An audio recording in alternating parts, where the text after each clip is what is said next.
Good morning, kings and queens. Rise and shine. Today, opportunity and favor awaits you. I'm Coach Debb. Welcome to Reveal and Heal. I'm so glad that you can make it this morning.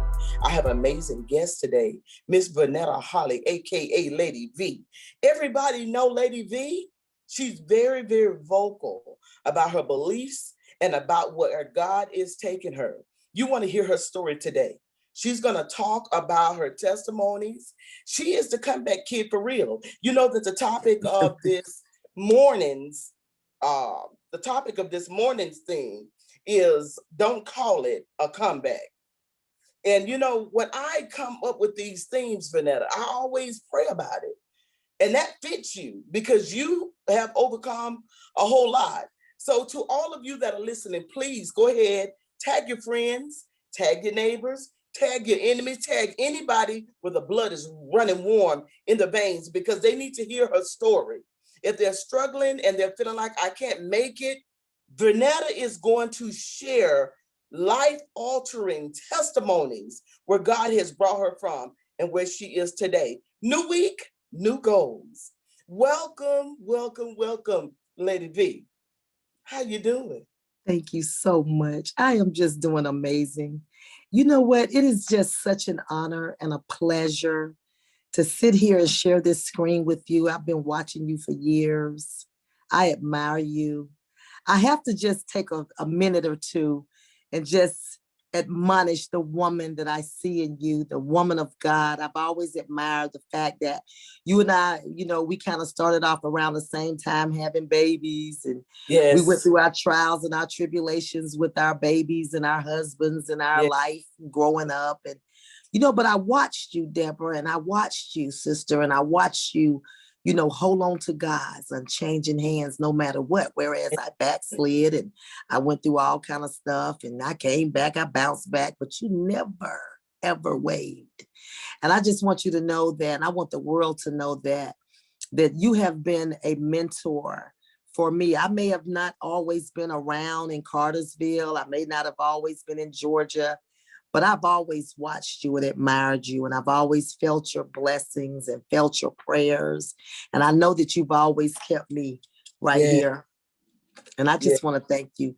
And I appreciate that. This is an honor for me to even be here. You've been asking me for what, like 3 years? Oh my gosh. Because you know, I'm always trying to use a platform where we can come together and heal a nation, you know?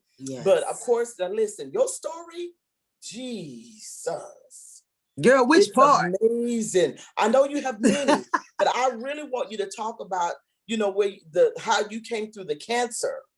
And now that the Oh, Lord has blessed you with an opportunity to help you keep your body in a place to where you can yes. maintain healthiness. Because see, it's one thing for God to heal us and bring us out, but what are we gonna do? See, it's got to be maintenance, whether it's mentally, emotionally, spiritually, or You physically. better preach, girl. Yes. So I want you to Yes. share what God has done for you and share what it is that you're doing because I want others to know. Yes. Well, first and foremost, I'd like to say that this is great that we're talking about this because this is directly in line with what my mission is and what I feel my purpose is to why God raised me up. And let's just go back. You want to hear about the cancer and how I beat it. I want to talk Right. about, my whole experience with the C word. I Yeah. have it's personal to me. It's personal to me, this cancer that flags and plagues my family.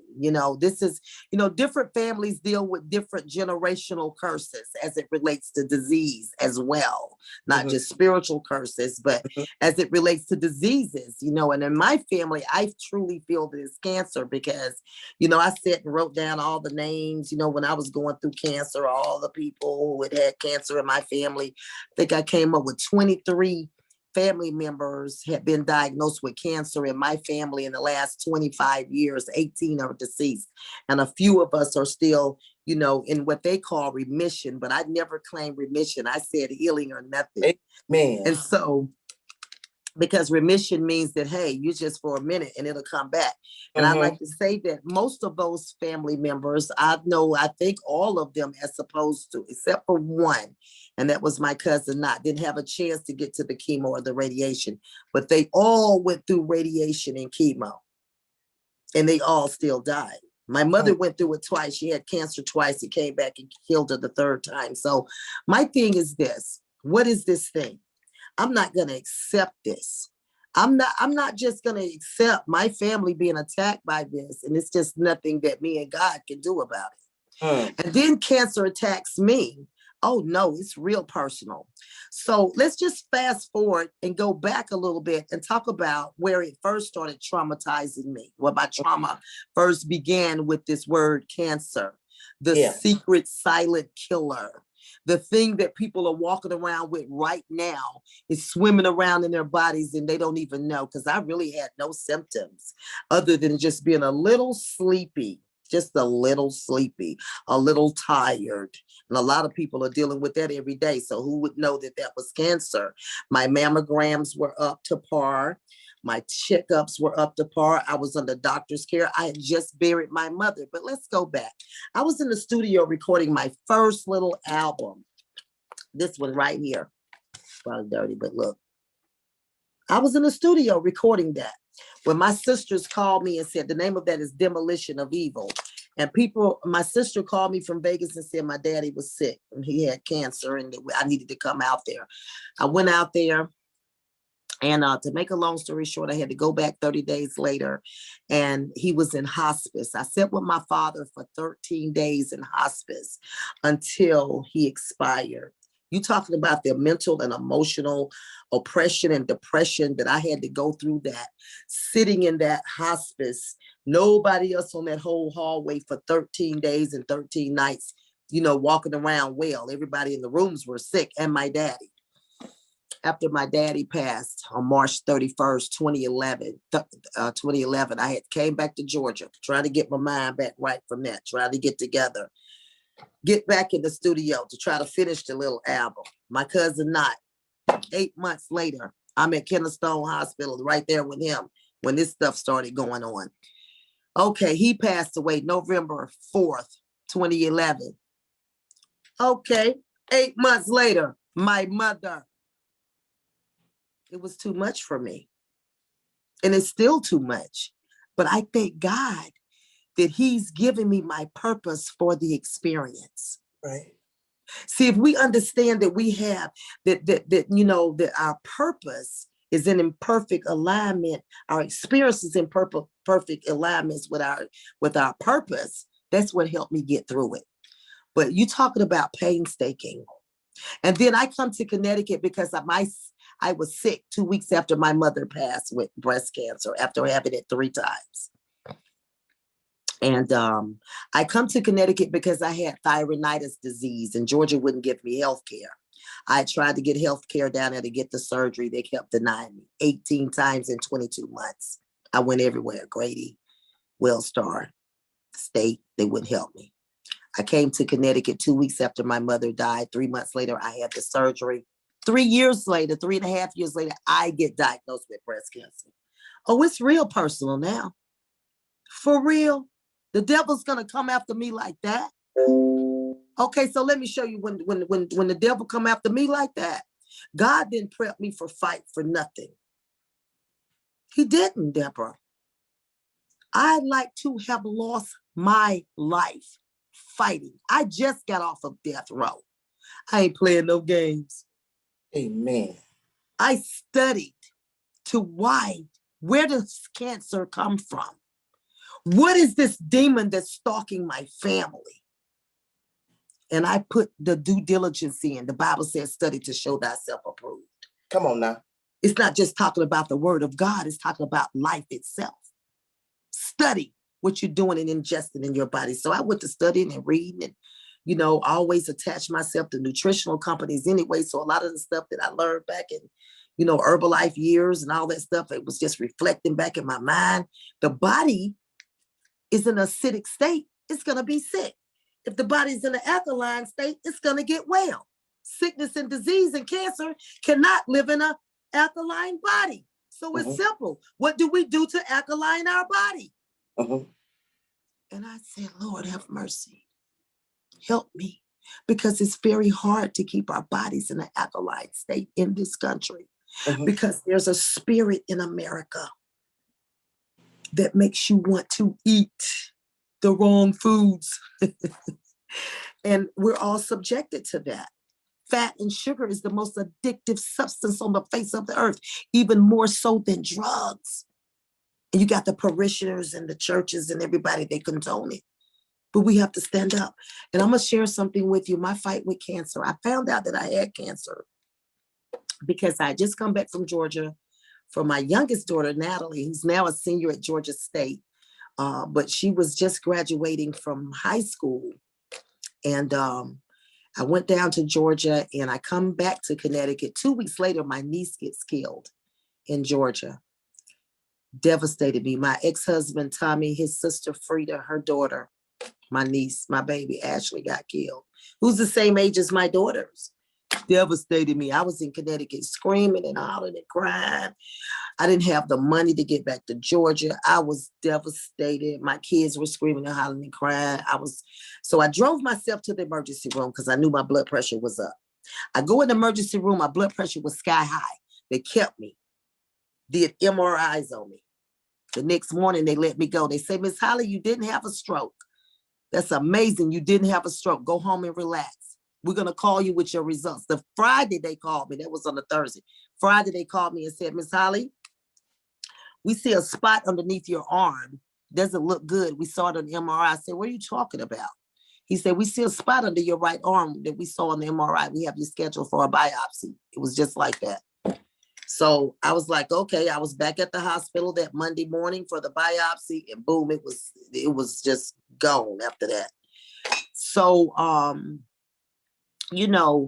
the chemo, in my opinion, for what I went through, my plan was to have 26 treatments of chemo and 30 treatments of radiation, and then a full-fledged surgery. It was going to be chemo first, surgery second, then radiation. So we started, as soon as they found out it was cancer, and it was right at the 3rd stage, and it was growing rapidly. It was under my lymph nodes, under my right arm, and it was growing. They immediately decided to put the port in my chest the very next morning. The very next morning, they said, Miss Holly, you don't have a day. You don't have a week to think. I was like, wait a minute, hold up. What are you talking about? Let me think about it. Miss Holly, you don't have the time. You don't have the time, Miss Holly. Cancer grows 1,000,000 times a day. You don't have time to think about it. We've got to get this port in your chest. So the next morning, I'm laying on the table screaming and hollering and crying because they didn't put me to sleep to put the port in my chest. You don't want this. I tell people they don't want this. Most people die from cancer because it's so invasive.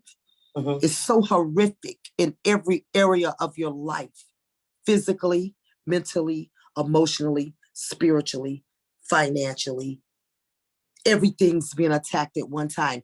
And if you don't have a real good support system in every arena, talk about it. Most people will pass away, not from the cancer, but from the lack of support. So if you don't have a strong mind where you're used to supporting yourself without your cheering, you'll die. And so I'm so thankful for this and this alone, well, amongst other things, but I'm very thankful that God has taught me how to encourage myself. Amen. God has taught me how to, stand alone and know that He is God and nobody else's approval is needed. Because when I was going, let's go back. So they put the port in my chest. I'm laying on the table. They got me looking up at the sky at kids' paintings on the sky so I could get my mind off of what they were doing. It wasn't working. They're cutting my chest open to put a machine in my chest. A little machine, a little box with a long tube. The tube goes up to your artery, your main artery to your neck, and the other tube goes down into your heart. Yes. Am I asleep while they're doing this? No. They said they couldn't put me to sleep because they don't know the intents of the cancer, how far it spread it. They don't know if my body could handle anesthesia. So you got to lay there while they cut your chest open and put the port in. and then sew it back up on the inside. Then you got to show up the next morning for chemo, the very next morning, because the cancer is spreading. So I showed up. I'm looking around, it's another whole world. You're looking around and it's people around you, young, old, mostly Black, but young, middle-aged, old, but all races, but mostly Black, I noticed. Broke my heart. Young women suffer from cervical cancer. Older women suffer from breast cancer. I saw it. They got the cute little cubicles that you sit in to swing the TV. Okay, so my plan was to have 26 treatments of chemo. On my 13th chemo, I had a major grand mal seizure, allergic reaction from the chemo. Flipped out the bed at 2:30 in the morning. I woke up on the floor in my house. On the floor, couldn't move. Had a full excursion of vomit and bowel movement. Couldn't move, didn't know what was going on. I reached and pulled my cord where my phone was and called my daughter. I said, Tiffany, I done fell out the bed. I don't know what's going on. I don't know how I got on the floor. Make a long story short, she said, call 911. I'll be there in a minute. She beat 911. They showed up at the same time. When they had gotten there, it was just the Lord. I, to this day, don't know how I did it. The pain was so excruciating. I had broken my back. I had six broken vertebrae in my back, but I still had a little pride. You know what I mean? I was trying to get to the bathroom, which was next door to my room before the ambulance got there, and I could hear them. Soon as I hit 911, I could hear the sirens because I didn't live that far from Yale. I could hear the sirens, you know. And so I said, oh my God, they're going to come in here and see this bowel movement all over me. They're going to see my vomit. So I flipped over. I said, Lord, help me. I flipped over and I got on my knees and I pulled myself to the bathroom with my knees. On my knees, screaming every pull, just screaming. The doctors were upset about that because they said I could have crippled myself. So I got over in the bathtub. I turned the shower on. I just laid in the bathtub. And I guess I passed out. I don't remember hardly too much after that. I just remember they was getting me on the stretcher. And I was up on the 3rd floor. And it was like maybe about 40 inches of snow outside. It was crazy. It was snow everywhere. And so I remember them toting me down and getting me to Yale. I remember just being cold from coming out the water, and they wrapped me in a blanket. And I remember getting there, and I guess I went into a coma. When I woke up, the doctor was tapping me on my hand saying, Miss Holly, come to. She was ordering all kind of medicine to put in my port. And then I just heard her order this medicine. And I heard her say, enter it into her port. We're losing her. And I opened my eyes like that when she said that. When I opened my eyes, she was in my face and she said, Miss Holly, we like to lost you. Oh my God, we like to lost you. They went on and did another chemo. The next week, I had another seizure. So they decided to stop it after 14 treatments. I couldn't do the 26. That chemo will kill you. And I'm going to tell you, in my opinion, Deborah, I think chemo is just a man's made form of a liquid of, it's just a liquid laxative, because I stayed on the toilet and I kept a bucket in front of me the whole time. I threw that cancer up. So this is why I talk about my Vasia tea. This is why I say detox your body. Drink that tea every night and your body will be flushed. Listen to me. I was so sick. But I prayed and I asked God, Deborah, when I was laying there with a broken back in a body cast, with morphine being dripped into my veins. I couldn't even move my head like this. I was in so much pain. But I remember just laying there praying, and I said, God, if you raise me up, Lord, I promise you I will tell the story.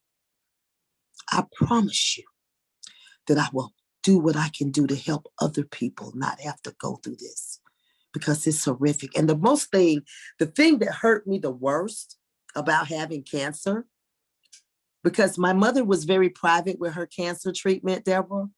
She She didn't share with me. I never got to go to chemo with her. I never got to go to radiation with her. I never got to be there when she was talking to the doctors about her treatment. She didn't let me and my brother know that part. She kept it to herself, you know. So when I was going through this stuff, I was saying, wait a minute, hold up. My mama went through this. Hold up. You had to cut my mama's chest off. Wait a minute. I couldn't believe it. And then she went through it twice. My mother was a soldier. She was a soldier. But I truly believe this right here, that it wasn't that I didn't want my family to be with me, but I didn't. They wanted to be with me. They were calling. They wanted to come fly out. Netta, you want us to come? No, I didn't. For a couple of reasons. Number one is that I know that my family is from Georgia and from Vegas, hot climates. This would put them in shock right now. I didn't have time to deal with them worried about how cold it was. Oh, the snow, how we gonna get to the hospital? I had time to deal with that. You know what I'm saying? I couldn't deal with that. And then them crying, you know, because when I'm calling them on the phone, they crying. You know what I'm saying? So I'm like, I can't deal with that right now. Just let me do this. What's gonna happen is gonna happen. But I'm gonna go through it like a soldier that God ordained me to be. You know, if I got to die, and I said that in the song that I did, you know, about breast cancer. It's on YouTube. I have a YouTube page. It's called Lady V Holly, Holley. And on that page, that was the first song that I uploaded to my YouTube page, was the breast cancer song. I did that song because it encouraged myself. Sometimes, you know, God taught me that I have to encourage myself because I don't have a fan base that would encourage me when I needed the encouragement. I had people telling me to agree with some of the things that God was giving me a checkmate, telling me no. For example, they kept asking me to let them cut my breast off. Not just the one that was supposed to be infected with the cancer, but they wanted me to remove both of my breasts. So what did I do? I went and asked all my family. I mentioned it to my family, you know, everybody. Everybody said, let them cut him off. Let them cut him off, Annetta. Let them cut him off if it's going to save your life. It's not going to save my life. It's not. Because I would surely die if I look down and I ain't got my breast and I'm still here. The oppression and the mindset alone would take me out. So I never forget that every time I went to chemo, my surgeon, Dr. Lennon, he would send a woman to come and talk to me that had her breast removed and rebuilt. So I'm sitting there in chemo with a port in my chest, dripping the medicine in my chest, sick, already sick, not wanting to eat, not nothing, just don't even want to be bothered. And here comes this lady sent by the doctor, showing me her cleavage, and I'm sitting there in chemo, and they sending people to me to persuade me to have my breast removed. So guess what I did? I said, no, I can't. I can't do it. I'm not going to do it. God didn't tell me that. God didn't tell me that. So finally, he was very rude to me, I thought. And he said, Miss Holly, what is the big deal about you not getting your breast removed? Real rude to me in front of the nurses, everything. He said, what is the big deal about you not getting your breast removed? You've already had your babies. Aren't your children already born? You're not going to have any more kids, right? I couldn't believe it. I couldn't believe it, Deborah. I couldn't believe he had said that to me. So I looked at him. Can I tell you what I said to him? If you free, honey, speak your piece. I said to him, sir, I'm sure you've had all your kids too, right? Because you look older than me. I said, why don't you remove your scrotum and see how your penis works. When I said that, he walked out the room. He came back 2 days later and said, I didn't need to have my breast removed. They looked at my pathology report and everything looked great. But I had to fight them demons trying to mutilate my body under a medical advice. So my point in saying all that is to say this. Sometimes you got to stand alone with what God shows you. And I'm cancer-free today with both of my breasts. How about that? And I'm healthy. And that doctor right there loves me to death. My oncologist, she loves me. Dr. Sam, she loves me. I've sung at Yale, the hospital. I've given my testimony. And you know what? I see how the devil try to come back at me, like with the food and the sweets and that is the devastation. I can't go there. I'm so thankful, Deborah, that I know how to cry out to the Lord when I need to. Amen. When I need to. People look at me and they say, well, Vanetta this, Vanetta that, Vanetta this, Vanetta that. But you know what, Deborah? They did the same thing to Jesus, John the Baptist, Matthew, Mark, Luke, John. None of them perfect in the eyes of the Christians. I'm not trying to be perfect. I'm just trying to be on point with where God would have me to be at this moment in my life. I'm thankful that at 58 years old that I can see I have a foundation and I have a purpose and a mission to why I had to hurt so much. And when you can take all that pain that I've experienced in my life from losing my parents alone and dealing with their sickness and my family and just the things I've had to deal with, and then with my own sickness and trying to rebirth my body back because chemo and radiation took me through some stuff.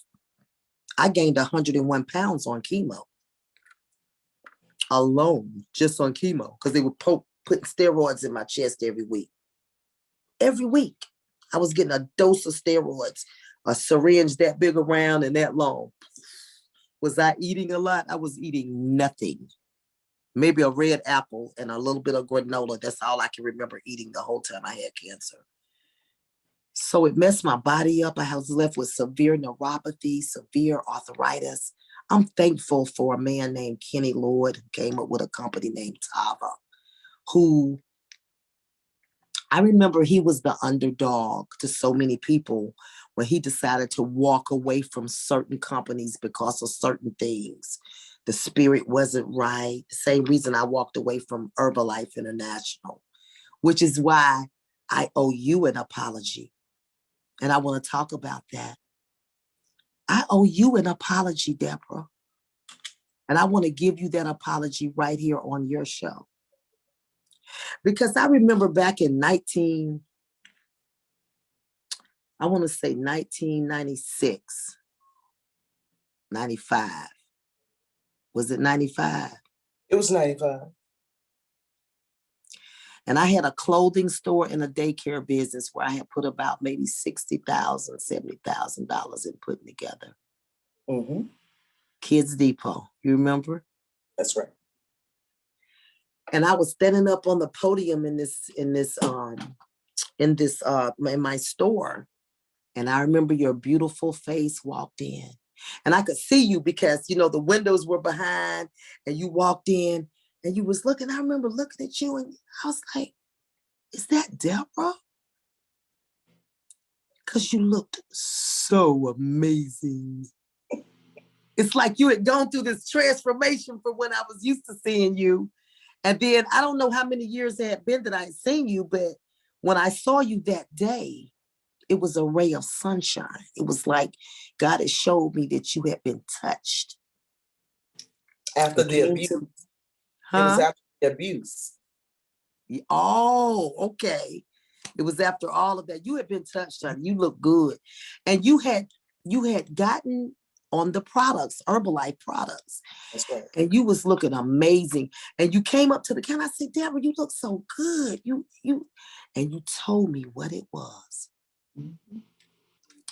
And I said, well, you said it helped your asthma. And I that really sparked a thing in me because my daughter Maria at that time was suffering with asthma and was always in the hospital. And I was praying and seeking God for something for her because this child was so sick with asthma. She lived in Scottish Rite. So you had told me you had lost weight on this product and that your asthma was under control and your breathing was better and you had energy. And I was like, what? So I was anxious to buy the product. I was trying to get in contact with you. I couldn't get in contact with you. I said, well, I'm just going to go and get the products from this person. I ain't going to do that. From this person. And as opposed to me waiting on God and waiting on you, I went left. I was pointing right, but I meant left. I went left and got with a whole demonic spirit. A whole demonic spirit because, you know, they was there. They had the products. They threw them out. The availability for me to have it was right there. They brought it to me. And I got on the products and I got in the company and I made rank and I was published in a magazine and all that kind of stuff. But I went through tormental hell because I miss God. See, you can have a product. You can have a product. And if you don't have the right leadership and you didn't take the right direction, even with that product, you're still under a curse. And I owe you an apology to this day. And that's been 30 something. No, that was in 97. That's been 95. 95. And for that, I want to pay your way into this company. Look at you. I'm going to offer you this product on my expense. That's my offering to you. Would you accept that? That is so kind. Who would give up the opportunity to try something that is working for you? I mean, look at you. You're shining like a diamond. I feel amazing. It's like I have no pain nowhere.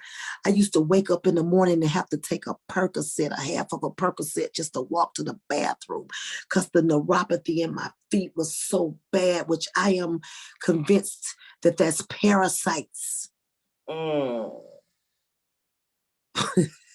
It's really numb, you know, damaged nerves in the feet, but it's aggravated with parasites if your system is dirty. I took one drink of this tea and one dose of this Valet 30. Let me tell you something. I was a brand new woman.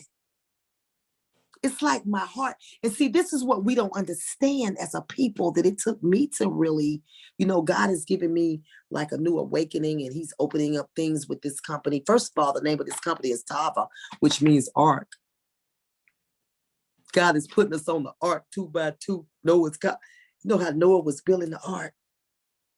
And while he was building the ark, he was telling the people was coming by. What are you doing? I could just imagine him in my mind. What are you doing, Noah? What are you doing? He just building the ark. It's going to rain. Y'all better come on, get on here. Well, look, it's already raining. It's already raining. It's already raining. It's raining. It's raining COVID. And who are the people that are being affected by it more than our people, Deborah? Listen to me. I had COVID. I had COVID. I had it before I even knew about this. I had it out here in this house in Connecticut back in April. Went to Walmart, fine, came out sick. Couldn't even get out the car and get up the steps. I was so sick. Thank God it was some friends here that got me up in here and helped me. I had it for about 7 days. But I had been studying. And they were saying what to do when you get exposed to it and then before it hits your lungs. I'm sure I got it before it got up in my lungs. I had a little bit of breathing problems, but it was mostly the other stuff. I had all the other symptoms. Spots on my legs. I had all the other symptoms. Headache, dizzy, fever, throwing up, diarrhea, pain, aching, the worst pain in the world. I had it. But I tell you what, God has me here for a purpose. He does. And I just pray, my everyday prayer is, Lord, let me walk in that purpose. Because you know what? Without that, life is not worth living for me. My parents are gone, but I got children now. I'm a parent. I'm a grandmother. My So children need me. you're motivated by purpose. I'm motivated by purpose. Wow. Without that purpose, and without a baton of hope that I can hand someone else so that they don't have to go through what I went through. I don't ever want any of my friends or my enemies alike to ever have to get their chest cut open with a port. And you know the worst part of finding out about cancer? The biopsy. You ain't even got into treatment. I didn't even talk about the biopsy. When they got to stick a needle this long somewhere, wherever they think the cancer is, inside of you. You ain't getting numb. They gave me 7 shots to numb me. It don't numb. If cancer is there, it ain't gonna numb. I don't want anybody to go through that, ever. Ever. I don't want anybody to go through their kidneys failing, their heart stopping from having cholesterol in their heart. People don't understand that's what heart attacks are. You got fat and sugar in your blood. Our body is 80% made of water. And I'm compelled to talk to people about feeling better. You know, people come in my inbox all the time and say, why are you so fanatic about that? You got to die from something. Well, you know what? It's not about the dying for me. It's about the living. I don't want to live sick. Right. Who wants to live and be in pain? Who wants to, you can't even go to the bathroom because your feet hurting so bad. I've been there. When I had cancer and I broke my back, let me tell you something. I had all the medical equipment in my house. I had the shower chair in the shower. I had the potty in my in my bedroom next to my bed. I had crutches. I had the walker. I had the body cast. You know what I did, Deborah? I took that body cast off. Soon as I could get up and get in my car, I took it to the Salvation Army and threw it away. I'm not doing that. You know what they told me? Miss Holly, if you don't let us do that surgery on your back right now, well, I had cancer. You're going to be crippled. You're not going to be able to walk, Miss Holly. That's what they told me. You know what I told them? I said, well, since you're so smart and you're highly educated and everything, and you see that, I said, let's do it like this. Wait until I'm crippled, and then you get me to walk again.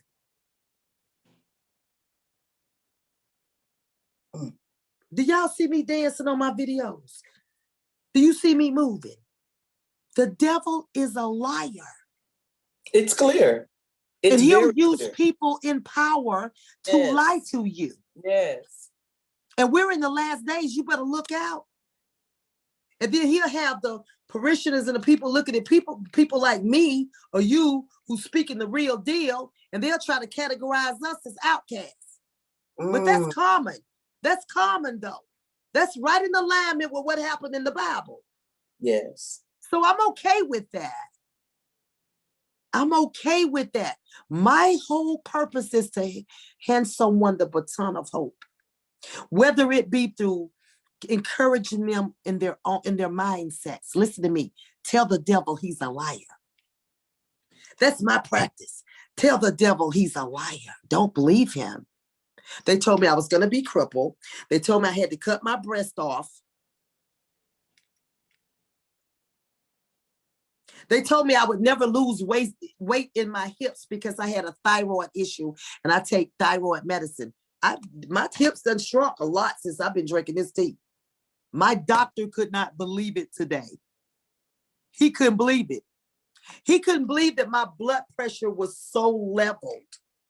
Oh, and I had no blood pressure problems, heart problems, and nothing before chemo. So, you know, I don't know how much time we have, but I want to say this to you, Deborah, that I appreciate you. I appreciate you for giving me this platform just to let people know that, you know, people say life is short. Yeah, but life is beautiful. I love life. I love what God has given us. And I don't want to do the the thing that in the Bible where it says man will destroy himself, man himself will destroy himself with our technology, our foods, our convenience. I want to reverse that. I want to prove to the Lord that I appreciate him raising me up and that I want to spend the rest of my life. And that's all. That's it. I want to be able to help people, bless people, and warn people. When I see, I have spiritual insight, Deborah. Mm. You know that. You've been knowing me for a long time. Sometimes I see stuff and my biggest prayer out here in this sabbatical was, Lord, get me to the point where I can let you use me only and my flesh can be aside. Because the problem that I have had is that, I get so excited at what I see. And when I see that people don't respond, I start screaming through the flesh instead of through the Holy Ghost, through the Spirit. And that's where my thoughts come in. And I can admit that. But, it doesn't change the fact that what I saw is what I saw. But it changes the fact of maybe how it's delivered. And I'm asking God to help me with that. And I asked God to give me something that would help me with the anxiety and the PTSD and the OCD that I was traumatized with through my parents' sickness and, through the things you go through. I mean, I'm talking to people right now who are burying their families. I'm talking to people right now who are going through, dealing with probate court and, things of that nature, and money situations after their parents die. It's not just the death. You got to deal with the monotony of all the stuff that follows behind it. I was in shock. I thank God that I have a product that can balance my blood sugar, balance my hormones, have me calm where I can deal with it now. So with that being said, I just appreciate what God is doing in my life right now. I wouldn't be complete, Deborah, if I couldn't share with somebody else. Amen. I'm not a selfish person. My biggest problem is I want to share with people. I want people to feel the goodness that I feel. One of the reasons that I sing, because it makes me feel good when I sing. Right. It releases poisons, I think, and toxins and anxiety. And I want people to feel that music is a form of therapy. Yes. So I sung a lot through my cancer treatment. I sing a lot, when I'm hurting, last couple of years ago when I came and I exposed how, people have always tried to say I was lying about certain things, and I exploded. And I just, I came out of character and I talked for 3 days just reading people. And it wasn't God the way I delivered it, but it was God what I delivered. And I came back and I wrote that song, and I told him, I said, in a couple of weeks, I'm going to come back with a song that it's going to cover all of that. And God gave me the words to the song. And I know he did, because Deborah, it took me a week or so to learn it. Right. And that's how I know God gives me words to songs, because I have to learn them after I write them.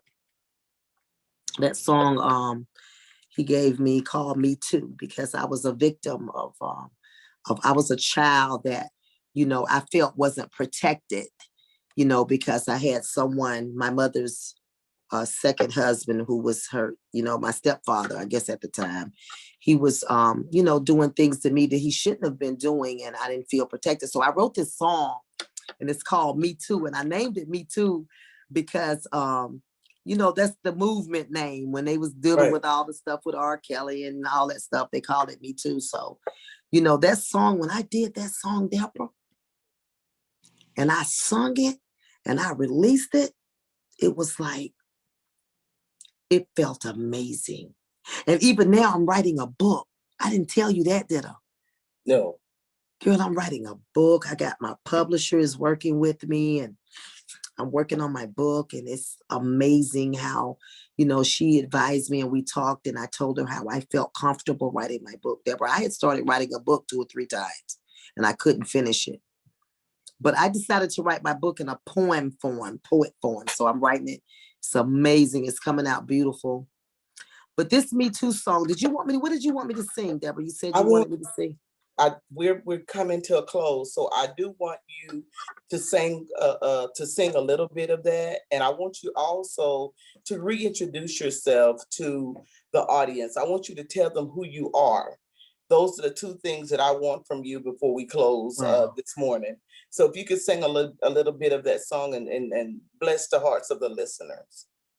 Okay, you want me to tell them who I am first? Can I play my music on my song and play it on the phone? Will it be an echo? Will it be behind? No, I don't think so. I think we'll be okay because it's the message. It's the message that we're trying to convey. There are people that are listening that are real quiet right now. And they're like feeling like, when you read something that's really powerful in the word, it's like a quiet moment. In the Bible, the word is called Selah. And that word means for you to just meditate on, what you just read. And your story thus far it's like you are not jumping off the walls like you're on some type of candy. It's like you're trying to really just take in this real life true story that you have shared with us. Such transparency. Mercy to God, you have shared with us, Part two. I need a part two, Deborah. God, we got some other stuff we got to get up in, girl. Yes, ma'am. I promise you a part two. But this here, for those that are used to drinking milk, girl, they working on some meat right now because this is meat that we chewing on. And you know how you just have to keep chewing and chewing and chewing and chewing. That's what's going on because see, what people have come to know, if they didn't know you before, if they didn't understand your energy, if they didn't understand, why you're so full of light and why you're so unbothered and why you live your life unapologetically, they get it now. You've defeated death and the grave. So it's like, shame on anybody that dare to come for you in the future. You got this life, this bubbling, this care. Let them walk in your shoes. After this, let them walk in your shoes after this. So yes, ma'am, I do want you to reintroduce yourself to the people. Tell them who you are. You feel what I'm saying? And I want you to hear the song. Well, I was thinking about this song. This other song. This is my favorite song right here. It's called My Testimony. It's like when I sing this song, it's like it just does something to me because it's really my true testimony. I feel like when I sung that song, it was like, okay, I'm arriving. I kind of want to sing a little of that song. But anyway, so my name is Vernetta E. Holly. And I was born in Las Vegas, Nevada in 1963 at the end of the Strip. My mother brought me back to Georgia in 1965, 66. And I went from pre-K to college right there in Cartersville, Georgia. And when I left college, my grandmother had just passed my second year in college. I couldn't take it. I left Cartersville. And I've lived in Marietta, Smyrna, all over. Now I'm up in Connecticut part-time. Been here 8.5 years. I am a singer and songwriter. I have 4 beautiful grown daughters from 34, 28, 26, 23. I have 6 beautiful grandchildren, 5 grandsons, 1 granddaughter. And I have a severe mission. And my mission is to try is in the fool of a dictionary right next to can't. My mother used to tell me that. I have to get healthy nutrition and education to the front door of every person that will allow me to. That is my purpose. My purpose is to educate my people on the fact that we don't have to be sick. We don't have to die sick either. We don't have to live sick. So with that being said, I am a singer-songwriter. I think you're getting ready to close out. What song you want me to do, Deborah? Y'all go to my YouTube page. My producer just actually revamped my YouTube page, and I need some subscribers to go on there so that he can finish authenticizing it. But it is Lady, Ladyv, Holly, Holley. Just go in there and hit the subscribe button. I have about maybe 15 videos on there right now. I think about 11 of them are my songs. And these are songs that I just did. They're not copywritten or anything. I just did the songs. I heard that when you put them on here, they're copywritten, but I do have songs that are copywritten. Which song? Me Too or Testimony? I definitely want. Well, have I heard a testimony? Have I?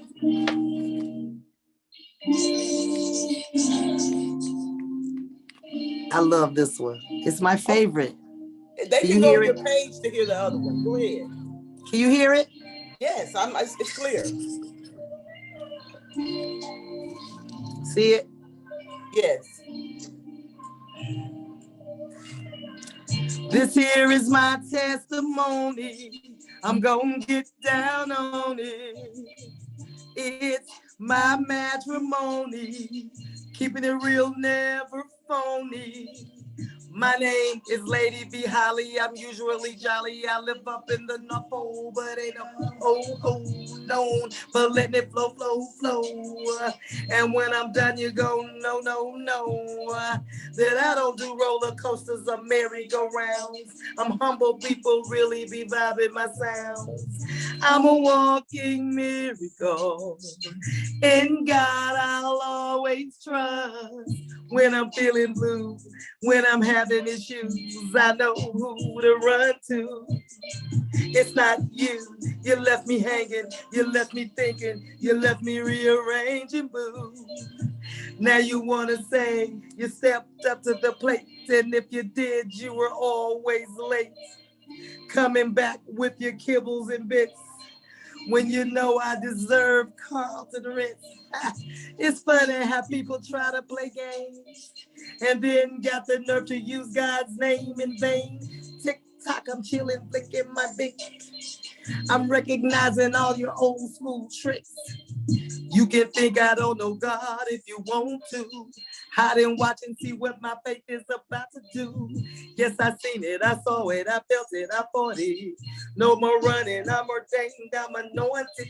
Put this on your checklist. Sometimes I come reckless. Pray and check my references, cause you don't wanna mess with this. Just say I'm a she-David, easily aggravated with giants who talk too much with no alliance. Yeah, I keep my slingshot ready. Pick up my pebbles, it ain't real steady. It's just a distance just installed in me. And if you know me, you already know, you already see. You can think I don't know God if you want to. Hide and watch and see what my faith is about to do. Yes, I seen it, I saw it, I felt it, I fought it. No more running, I'm ordained, I'm anointed. Hey, living my lesson, no I see it, I'm a soldier. Front line banging for my God, I already told you. No, it's not about me feeling myself. I'm just shouting the truth until my death. Making it happen. Party red seeds like Moses. I'm sorry. Red roses. Waiting on you. No more holding my breath and turning blue.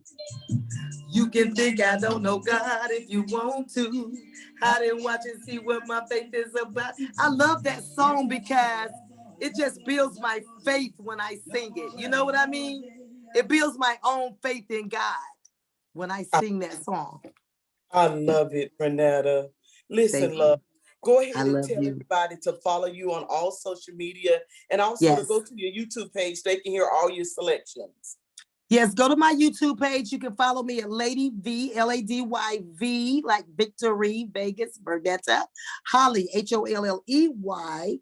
You can hit me up, hit the subscribe button, it's free. I'm gonna have a lot of stuff coming out. My YouTube page is just got revamped. My computer is on the way. I'm gonna be sitting before you doing all kind of shows. You can hit me up on Facebook at Vernetta E. Holly. That's where I am. Instagram is Vernetta E. Holly. Snapchat is Lady V. Holly. Just hit me up on all platforms. All right. God bless you. Thank you. It was a plum pleasing pleasure. Deborah, we're going to get Girl, together and get your package on the way to you. Thank you. I well, love you. let me just thank you for being just real. I wasn't expecting anything less. I wanted you to bring who you are. I wanted people to to actually be introduced to the real authentic Vornetta. Because sometimes when we do lives and things, you know, we do things for entertainment purposes because we want to draw people in and we want to make their day. But I wanted them to know who you are from the root. You know what I'm saying? I wanted you to reintroduce yourself for them to realize why you have all this energy, understand who you are and whose you are. So I want to thank you for coming and gracing the presence of Reveal and Heal. Monday morning motivation quote, my setbacks may have amused you, but my comebacks are going to confuse you. Wow. That fits my life. And yes, and yes. Happy Motivation Monday to those of you that are listening. It's new weeks and new goals. You know, this is Reveal and Heal. You can't heal unless you reveal. I'm Coach Debb. Have an amazing day. Thank you so much, Lord. Thank you. And I love you. I love you to life. Thank you.